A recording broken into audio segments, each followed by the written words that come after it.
ఏదైతే నిర్ణయాత్మకంగా ప్రతిపక్ష పాత్ర కూడా పోషించలేని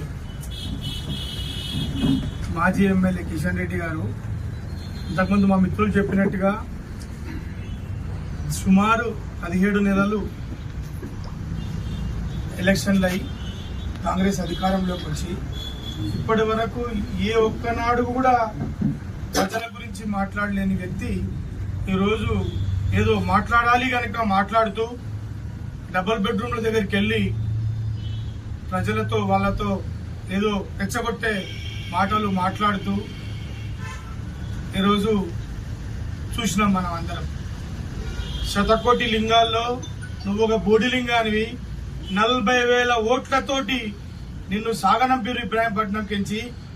ఆఫ్రికా ఖండంలో బంగారు గనులలో ఇబ్రాహీంపట్నం సంపద దోచుకొని ప్లాట్లు, వెంచర్లు, భూములు ఎక్కడ మిగిలనీయకుండా పేద ప్రజల రక్తాన్ని పీడ్చి పిప్పి చేసి ఆఫ్రికా ఖండంలో డబ్బులు దాచుకొని ఈరోజు తగుదనమ్మా అని ఖర్గే గారు నీ చెవులో ఏదో చెప్పినట్టుగా మంత్రి పదవి ఇయ్యనన్నట్టుగా.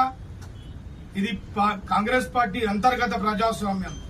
కాంగ్రెస్ పార్టీ ఈరోజు సీనియర్ నాయకులైన, క్రమశిక్షణ గల నాయకులైన మా ఎమ్మెల్యే మల్లెటి రంగారెడ్డి గారికి నిన్ననే తాజకృష్ణలోకి మా ఏఐసిసి అధ్యక్షులు మల్లికార్జున ఖర్గే గారు పిలుచుకొని నీకు 3 మంత్రి పదవులు మిగిలిన్నాయి, అందులో తప్పకుండా ఇబ్రాహీంపట్నానికి, హైదరాబాద్ ఇబ్రాహీంపట్నం 2 జిల్లాల్లో కలిపి ప్రాతినిధ్యం లేదు కాబట్టి నీకు తప్పకుండా మంత్రి పదవి ఇస్తామని చెప్పి ఆయన మాట ఇచ్చిన ధర్మిలా ఈయనకేదో చెవులో మల్లికార్జున ఖర్గే గారు ఊదినట్టుగా మాట్లాడుతూ ఈరోజు చెరువు కుంటలు మిగిలలేదు, కుంట సిక్కాలు మిగిలలేదు, మట్టి కూడా అమ్ముకున్నావు, బంగారు గంటల్లో డబ్బులు పెట్టుకున్నావు.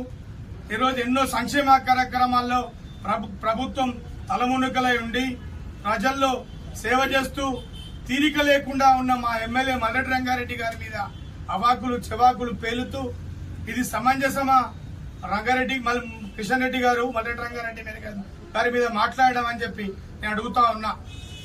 ఏదైతే సన్నబియ్యం ఇస్తున్నాం, 200 యూనిట్లు కరెంటు ఫ్రీ ఇస్తున్నాం, మహిళలకు ఆర్టీసీ బస్ ప్రయాణం ఉచితంగా కల్పిస్తున్నాం, ఈరోజు రైతులకు పూర్తిగా రుణమాఫీ చేసినాం, ఈరోజు రైతు బంధు, రైతు భరోసా కూడా ప్రజలకు 9 రోజుల్లో 9,000 కోట్ల రూపాయలు ప్రజల అకౌంట్ లో వేసినాం.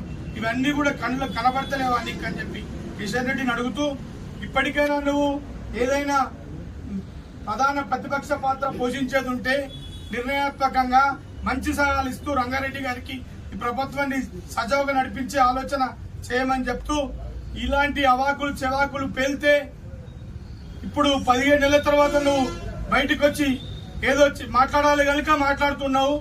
ఇక బాగుండదు, ఖబర్దార్ కిషన్ రెడ్డి అని చెప్పి తెలియజేస్తూ నమస్కారం ఇస్తాను.